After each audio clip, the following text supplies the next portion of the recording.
Hello everyone, स्वागत है आप सभी का एक बार फिर से एक नए वीडियो में। आज हम लोग बात करने जा रहे हैं रेमीडियम लाइफ केयर के बारे में। रेमीडियम लाइफ केयर का पिछले दिनों से काफ़ी 2-3 दिन से काफ़ी ज़्यादा चर्चे में, मेरे पास भी बहुत ज़्यादा कमेंट आ रहा था कि रेमीडियम लाइफ केयर के ऊपर एक और फ्रेश एनालिसिस वीडियोस ड्रॉप करने के लिए। यह एनालिसिस वीडियो बिल्कुल भी आपके डिसीजन को बूस्ट करने के लिए नहीं है, बिल्कुल भी आपको बाई सेल रिकमेंडेशन देने के लिए नहीं है।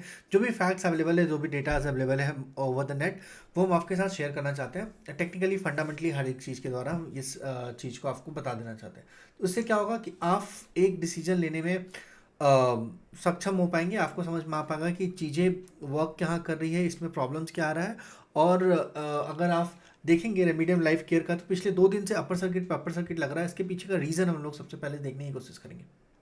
सो स्क्रीन पे चलते हैं और सबसे पहले आपको इस चीज़ के बारे में डिस्कस करके हम लोग बात कर लेते हैं। अभी हम लोग देखेंगे रेमीडियम लाइफ केयर करता क्या है। रेमीडियम लाइफ केयर के पास एपीआईज हैं, काफ़ी ज़्यादा एपीआईज है, काफ़ी बहुत सारे वेराइटीज़ के एपीआईज है। एपीआईज क्या होते हैं पहले मैं आपको बता दें। कोई भी मेडिसिन जब फॉर्म होता है ना, फॉर्मुलेट होता है, तो उस मेडिसिन में कितना जो फॉर्मुलेशन लगने वाला है उसे एपीआई कहते हैं, ठीक है। और वो ये पर्टिकुलर कंपनी जो है रेमीडियम लाइफ केयर ये डेवलप करती है, ठीक है।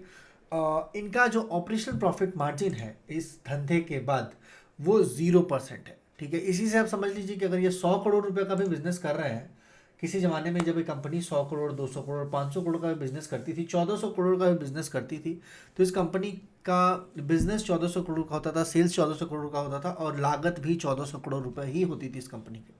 तो ये सबसे बड़ा पॉइंट है जिसको हम सबसे पहले बता दिया आप लोगों को कि अगर कोई भी धंधा अगर 100 रुपये गलने में आ रहा है, जैसे किसी भी बिजनेस से अगर 100 रुपये आपके पास आ रहा है और आप 100 रुपये एक्सपेंड कर दे रहे हैं उस बिजनेस को करने में, तो आपके पास क्या बचेगा, मतलब आपका प्रॉफिट क्या होगा। और अगर आपके पास कुछ भी प्रॉफिट नहीं होगा तो उस कंपनी में पैसा लगाने से कोई मतलब नहीं बनता।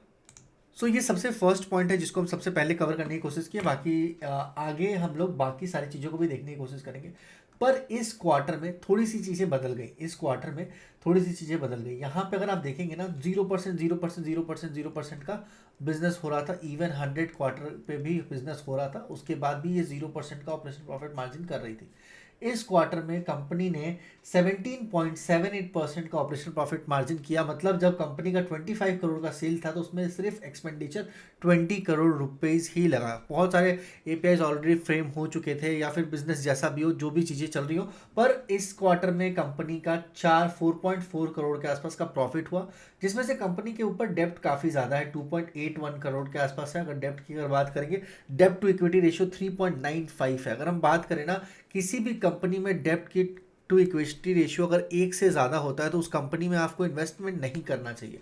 पर यहाँ पे डेप्ट टू इक्विटी रेशियो 3.95 है, और डेप्ट जो है 181 करोड़ के आसपास है, ठीक है। उसके बाद क्या होता है, जैसे मान लीजिए कि सिंपल सा कॉन्सेप्ट है कि अगर जो डेप्ट टू इक्विटी रेशियो है आ, वो बहुत ज़्यादा रहेगा, तो कंपनी जितना भी अर्न कर रही है उससे 2.81 crore rupees company as a part of interest pay कर देती है।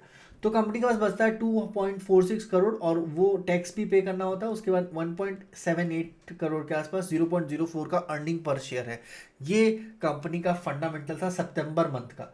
अब रिजल्ट आएगा बहुत सून, दिसंबर में का भी रिजल्ट इस कंपनी पब्लिश करेगी, और जैसे ही कंपनी को पब्लिश करेगी उस हिसाब से उसके बाद ये चीज़ें अपडेट हो जाएगा। पर उसके बाद हम आपको बता दें, ऐसा नहीं है। यहाँ पे अगर आप देखेंगे ना, प्रमोटर होल्डिंग क्या कहता है कि प्रमोटर्स के पास 1% स्टेक है और 99% स्टेक जो है पब्लिक के पास है। ये भी एक रेड फ्लैग है। इसके अलावा अगर आप इसके फंडामेंटल्स को थोड़ा सा और गौर करेंगे तो 215 करोड़ के मार्केट कैपिटल वाली कंपनी के पास 181 करोड़ का डेप्थ है, ROC 99% है, 123% ROE है। ये दोनों पैरामीटर्स एक अलग लेवल पे आते हैं। पर अगर आप देखेंगे, प्रमोटर होल्डिंग नहीं है, FII DIA होल्डिंग तो बिल्कुल भी नहीं है, वो तो भूल ही जाइए। पब्लिक होल्डिंग 99% के आसपास है। ऑपरेशन प्रॉफिट मार्जिन इस क्वार्टर में थोड़ा सा इंप्रूव हुआ है। स्प्लिट ऑलरेडी इसमें 1 का हो चुका है।